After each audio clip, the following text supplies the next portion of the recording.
दल बीजेपी पर आरोप लगा रहे हैं, लेकिन बीजेपी के पास मोदी है और मोदी के पास 10 साल की उपलब्धियां हैं और उसमें सबसे खास है 8 ऐसे मास्टर स्ट्रोक जिसको बीजेपी इस लोकसभा चुनाव में जीत की गारंटी मान रही है।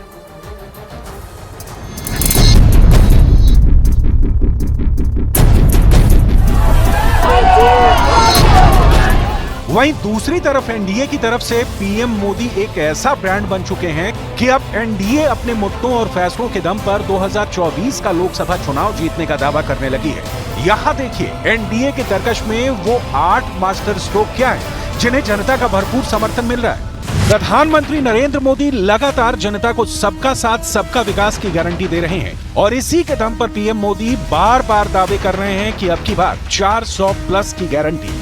सीएए को लेकर एनडीए की तरफ से साफ हो चुका है, सीएए एक बड़ा क्रांतिकारी कदम साबित होने जा रहा है और इसे कोई रोक नहीं सकता। राम मंदिर का उद्घाटन करके पीएम मोदी ने बहुत बड़े वर्ग का प्रचंड विश्वास जीत लिया है। हिंदी बेल्ट में राम मंदिर एक बड़ा फैक्टर बनने जा रहा है। आर्टिकल 370 की कामयाबी देखकर जम्मू कश्मीर से लेकर कन्याकुमारी तक मोदी की तारीफ हो रही है। 370 को हटाकर मोदी सरकार ने दशकों से 370 का बना खौफ खत्म कर दिया। मुफ्त राशन ने 80 करोड़ लोगों का विश्वास एनडीए पर और बढ़ा दिया है।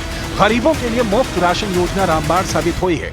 विश्व की तीसरी अर्थव्यवस्था को लेकर देश के भरोसे में जबरदस्त इजाफा हुआ है। दुनिया भर में भारत की आर्थिक ताकत की तारीफ हो रही है, जिसका असर भारत के मतदाताओं पर पड़ रहा है। महिला आरक्षण कानून एनडीए का बड़ा कदम माना जा रहा है।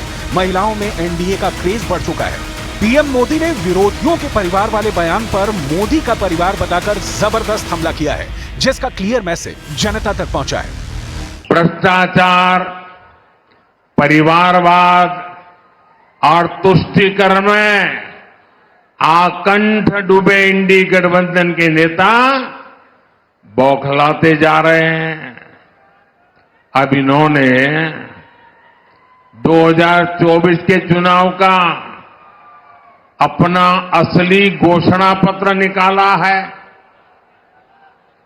मैं इनके परिवारवाद पर सवाल उठाता हूं तो इन लोगों ने बोलना शुरू कर दिया है कि मोदी का कोई परिवार नहीं है। 140 करोड़ देशवासी यही मेरा परिवार है। मेरा भारत, मेरा परिवार। पिछले लोकसभा चुनाव में बीजेपी के नेतृत्व वाले एनडीए गठबंधन का सीधा मुकाबला कांग्रेस के नेतृत्व वाले यूपीए गठबंधन के साथ था, लेकिन इस बार कांग्रेस अपने सहयोगी दलों के साथ इंडिया गठबंधन के बैनर तले चुनाव लड़ रही है। हालांकि विपक्षी गठबंधन का हिस्सा होने के बावजूद ममता बनर्जी ने पश्चिम बंगाल की सभी लोकसभा सीटों पर अपने उम्मीदवार खड़े कर दिए हैं।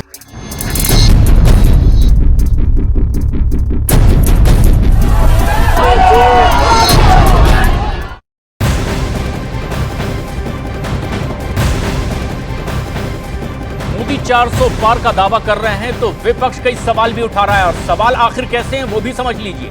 सिर्फ चुनाव की तारीखों पर ही नहीं बल्कि चुनाव के कार्यक्रम पर आ जाने के बाद अब मतदान कराए जाने के तरीके पर भी सवाल खड़े किए जा रहे हैं। एक बार फिर से समाजवादी पार्टी की ओर से ईवीएम से वोटिंग कराए जाने पर प्रश्न चिन्ह लगाए गए हैं और समाजवादी पार्टी के एसटी हसन दावा कर रहे हैं कि अगर ईवीएम से नहीं बल्कि बैलेट पेपर से मतदान हो तो समाजवादी पार्टी को कहीं भी हार का सामना नहीं करना पड़ेगा।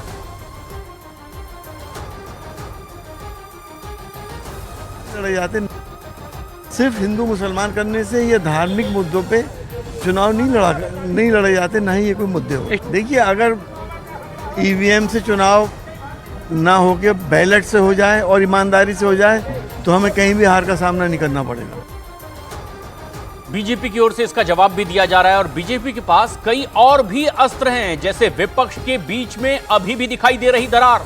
गठबंधन पर बीजेपी पहले से ही हमले करते आ रही है और आगे भी संभावना है कि इस मसले पर चुनाव प्रचार में उन्हें घेरने का मौका विपक्ष खुद बीजेपी को दे देगा।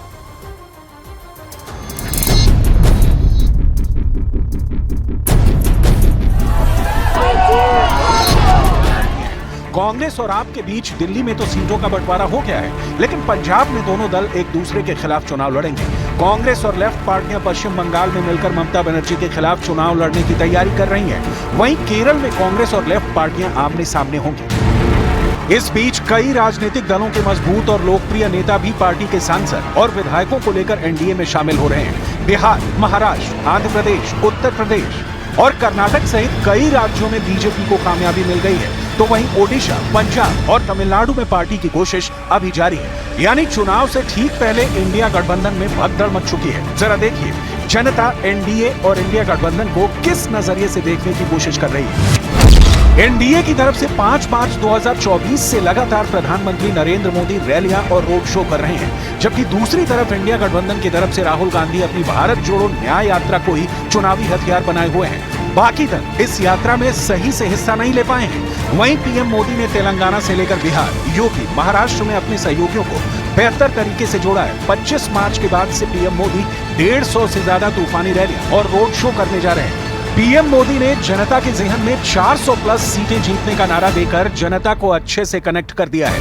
वहीं अगर इंडिया गठबंधन की बात करें तो राहुल की भारत जोड़ो न्याय यात्रा 14 जनवरी से शुरू हुई है, जो 17 मार्च को महाराष्ट्र में खत्म होगी। लेकिन 15 राज्यों, 110 जिलों, 6700 किलोमीटर का फासला तय होने तक इंडिया गठबंधन के सहयोगी खुद कांग्रेस की न्याय यात्रा के मकसद और मिशन को ना तो खुद समझ पाए हैं और ना ही जनता को समझा पाए।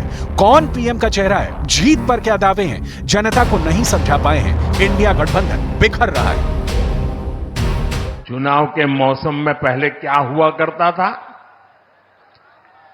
पहले की सरकारों में बैठे हुए लोग जनता की आंख में धूल झोंकने के लिए घोषणाएं कर देते थे। कभी कभी तो इनकी हिम्मत इतनी होती थी कि पार्लियामेंट में भी रेलवे की नई नई योजनाएं घोषित कर देते थे, बाद में कोई पूछने वाला नहीं। और जब मैं एनालिसिस करता तो 35 साल पहले घोषणा हुई। कभी चुनाव के पहले पत्थर गाड़ देते थे आकर के, फिर खो जाते थे, पत्थर भी खो जाते थे, नेता भी खो जाते थे। अब आप ये भी जान लीजिए कि 2019 के मुकाबले 2024 में कुल कितने मतदाता हैं। 2019 में कुल 89.6 करोड़ मतदाता थे, वहीं 2024 में 96.8 करोड़ मतदाता हैं। 2019 में कुल 46.5 करोड़ पुरुष मतदाता थे, जबकि 2024 में 49.7 करोड़ पुरुष मतदाता हैं। वहीं 2019 में कुल 43.1 करोड़ महिला मतदाता थी, जबकि 2024 में 47.1 करोड़ मतदाता हैं। कुल वोटर्स में से 18-19 साल के वोटर 1.84 करोड़ हैं। वहीं 20 से 29 साल के वोटर की संख्या 19.74 करोड़ है। 2024 के लोकसभा चुनाव का बिगुल बजने जा रहा। तारीखों के औपचारिक ऐलान के पहले ही देश की जनता ने, देश ने नतीजों का ऐलान कर दिया है।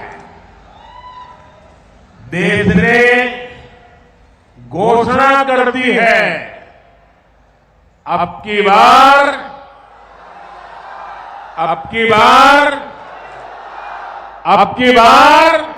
कुल मिलाकर लोकसभा चुनाव 2024 की तारीखों का ऐलान हो चुका है। अब देखना होगा एनडीए से मुकाबला करने के लिए इंडिया गठबंधन क्या करता है। विपक्ष का पीएम चेहरा कौन है जनता को नहीं पता, लेकिन बीजेपी इस बार भी पीएम नरेंद्र मोदी के चेहरे पर चुनाव लड़ रही है और दावा कर रही है कि देश की जनता के दिल में तो मोदी बसते हैं। आइए सुनते हैं बीजेपी के महासचिव दुष्यंत क्या कहते हैं। देखिए, हमारे साथ में राष्ट्रीय महामंत्री दुष्यंत कुमार गौतम जी हैं। दुष्यंत जी, आज जो अनाउंसमेंट हुआ है 7 चरणों में और पिछली बार भी कुछ इसी तरीके का पैटर्न रहा है, क्या कहना चाहेंगे? पहली प्रतिक्रिया बीजेपी की तरफ से क्या रही?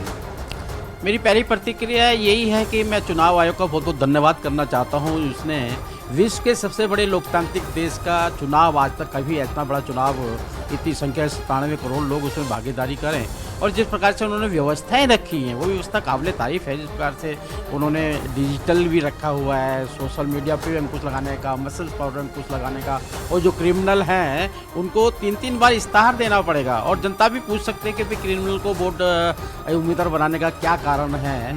और मुझे लगता है कि जिस प्रकार से उनकी व्यवस्था है, पिछली बार जो उनको अनुभव हुए होंगे उनमें कोई कमी रही होगी।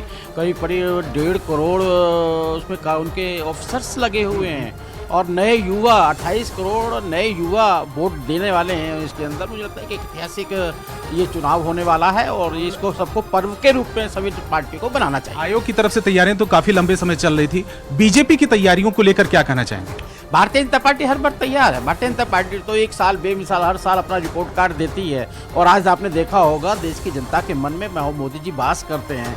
आज हर आदमी पूछता है कि मेरे के अंदर शौचालय बने हैं, मुझे पक्के मकान 4 करोड़ पक्के मकान दिए हैं, हमारे घरों के अंदर गैस है। हम लगातार समर्पण भाव से जो कार्य किया है, इसलिए हमें कोई मेहनत की ज़्यादा आवश्यकता है। लेकिन फिर भी क्योंकि जनता है, जनता के पास भाई के घर में शादी होती है तो इन्वाइट नहीं करो तो वो नहीं आएगा, इसलिए हमको भी वहाँ जाना जरूरी है और हम पूरे तैयार हैं उसके लिए।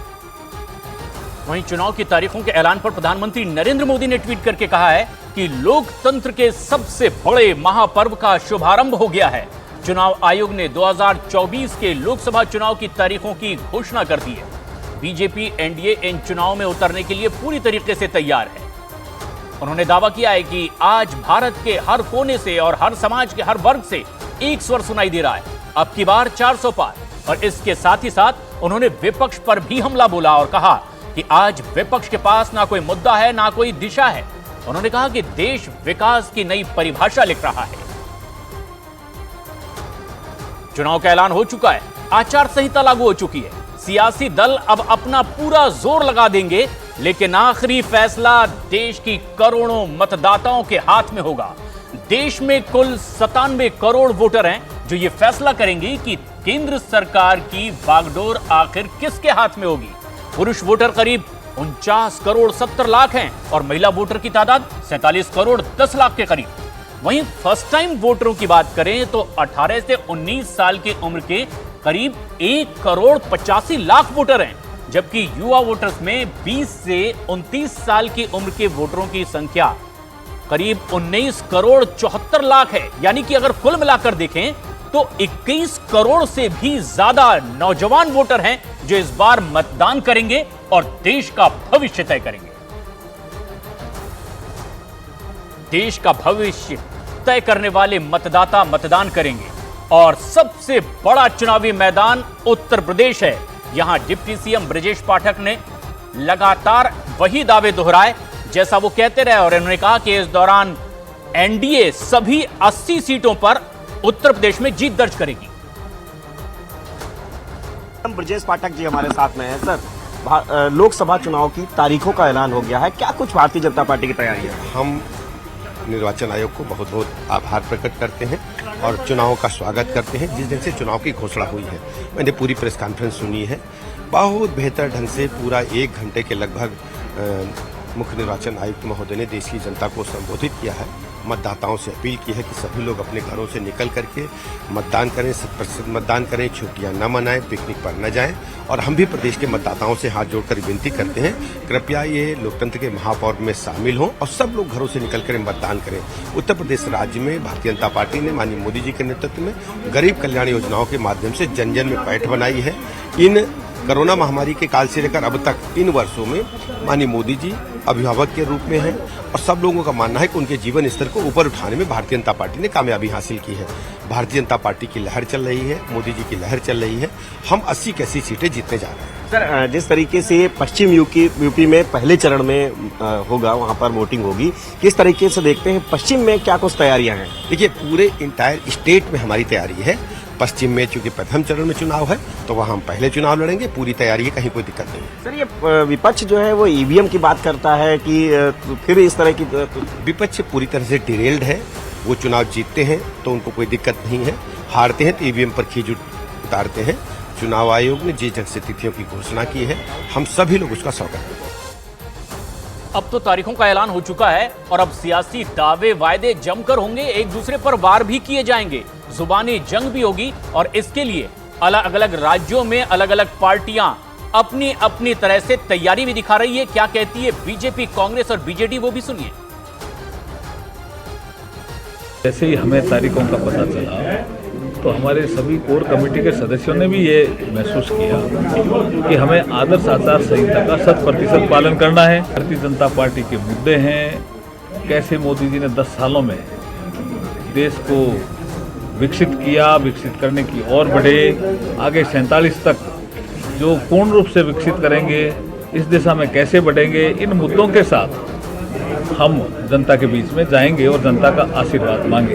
पिछले समय भी 3 चरणों में चुनाव छत्तीसगढ़ में हुआ था। पहले बस्तर हुआ था, फिर राजनांदगांव, कांकेर और महासमुंद, इसके बाद 7 लोकसभा तीसरे चरण में हुआ था, लेकिन तारीखें अलग अलग थी। अप्रैल में ही तीनों चरण के चुनाव हो गए थे। इस समय डिले हुआ है। इस समय रिजल्ट भी पहले आ गया था मई महीने में, अभी तो 4 जून को गए।